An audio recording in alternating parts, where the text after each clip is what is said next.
Hello.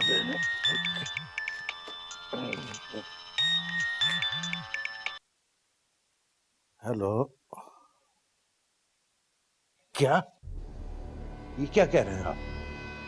ऐसा कैसे हो सकता है? अच्छा, ठीक है, मैं पहुंच रहा हूं, फौरन पहुंच रहा हूं। कामी, कामी। आपके बेटे को मौके से पकड़ा है जनाब। वो तो शुक्र है उसने किसी की जान नहीं ली, वरना उसका इरादा यही था। सवाल ही नहीं पैदा होता। और आप ये कैसी बातें कर रहे हैं मेरे बेटे के खिलाफ? वो कोई बदमाश तो नहीं, इस मुल्क का शरीफ शहरी है। हर मुल्जिम का बाप यही कहता है कि उसका बेटा मासूम और बेगुनाह है। बहरहाल उसे इक़दामी कत्ल के केस में अंदर किया है। जो कुछ कहना अदालत जाके कहिएगा। इक़दामी कत्ल? ये आप क्या बात कर रहे हैं? ये कहां से बीच में ले आया? छोटा सा झगड़ा हुआ है, आप इस बात को इतना ना बढ़ाएं। ये बात तो आसानी से खत्म हो सकती है। बात अब बढ़ चुकी है। अब आप उसकी जमानत का बंदोबस्त करें, इसके अलावा और कोई रास्ता नहीं है। अच्छा ठीक है, आप मेरे बेटे से मेरी मुलाकात तो करवा दें। जी बेहतर। सरफराज जी साहब। इन्हें इनके बेटे से मिलवा दो।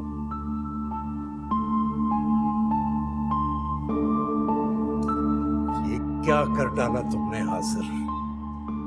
क्यों अपने जज्बात पे काबू नहीं रख सके तुम?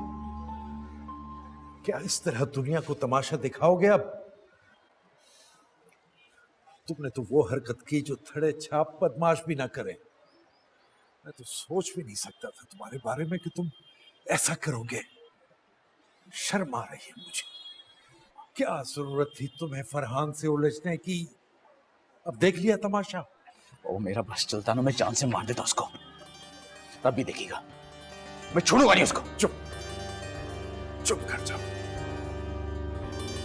लॉकअप में खड़े होकर ऐसी बातें करोगे तो और मुसीबत खड़ी होगी और परेशानियां पैदा करोगे। मेरी तो समझ में नहीं आ रहा कि करूं तो क्या करूं। अब आप नहीं जानते, मेरा इसमें कोई कसूर नहीं है। सिर्फ फरहान की साजिश है ये।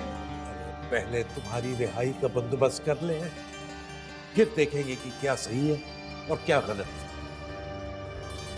मैंने सना को फोन कर दिया है, बस वो पहुंचने ही वाली है।